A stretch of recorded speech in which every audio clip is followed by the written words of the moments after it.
Sebuah kalimat menampar saya kemarin dalam diskusi dengan beberapa sahabat di bilangan Jakarta Timur ditemani gerimis. Hari itu, kalimatnya adalah percuma nih kayaknya si bosman bisnis membangun digitalisasi untuk UKM. Karena kayaknya saat ini pendukung investasi arahnya bukan ke masa depan digital, tapi mundur ke masa lalu non-digital. Kepala saya bingung arah pertanyaannya, namun dia meneruskan kalimatnya selaku peneliti ekonomi. Kita semua tahu bahwa 10 tahun dari sekarang atau tahun 2030 ke atas, di mana 80% produk di dunia akan dikuasai oleh UKM yang go global dan go digital.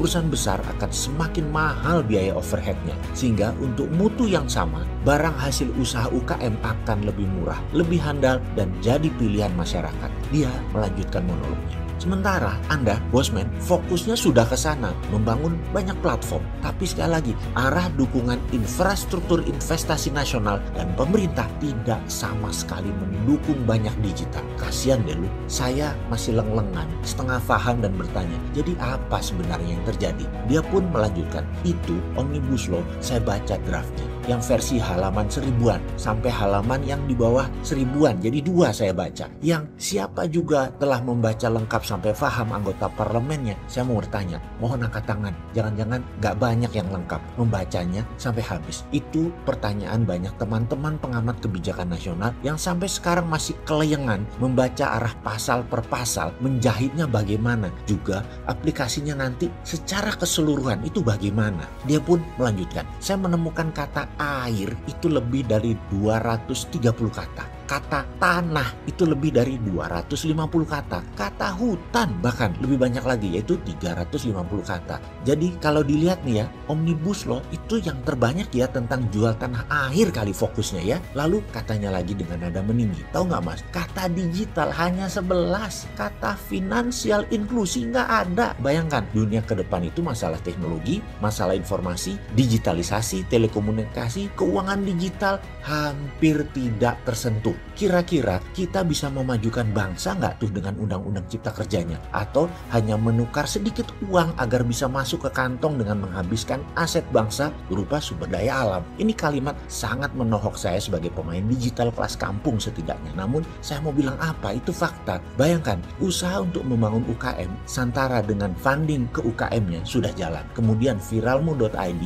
sebagai tool marketing di mana kita tahu setiap UKM penting untuk bisa menjual produknya. UKM punya kendala klasik setelah pendanaan, yaitu branding, marketing, dan selling. Itu berusaha kita solusikan. Viralmu.id berusaha menjawab masalah tersebut dengan menyiapkan lebih dari 90.000 promoter atau reseller. Promoter pastinya bisa menjadikan banyak pengangguran.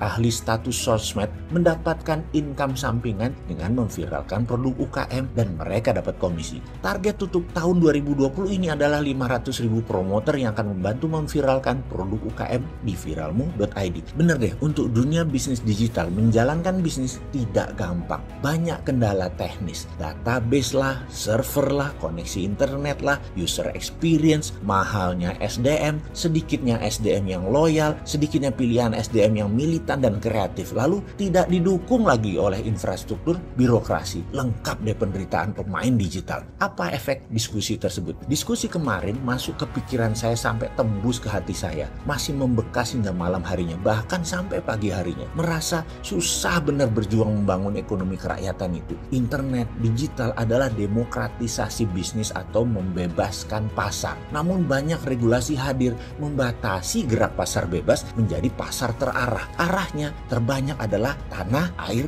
hutan, digital dianaktirikan. Sementara realitanya adalah bisnis di Indonesia 90% adalah UKM. Faktanya 97% angkatan kerja ditampung di UKM. Digitalisasi membuat UKM punya pembukuan sendiri, punya marketing tool sendiri. Santara punya funding sistem membantu UKM. Ini tidak akan tumbuh baik kalau ekosistem tidak didukung secara total oleh pejabat dan peraturan negara. Jadi sarannya gimana untuk mendapat kemudahan itu? Masukkan dunia digital dengan menyebutkan lebih dari 300 kali di Omnibus Law misalnya, yang nanti yang baru ya. Ini pasti akan membuat kemudahan, pembebasan gerak untuk para pengusaha UKM. Bagaimana usulan ini? Atau bisa nggak kami para pemain ini dikasih perhatian juga?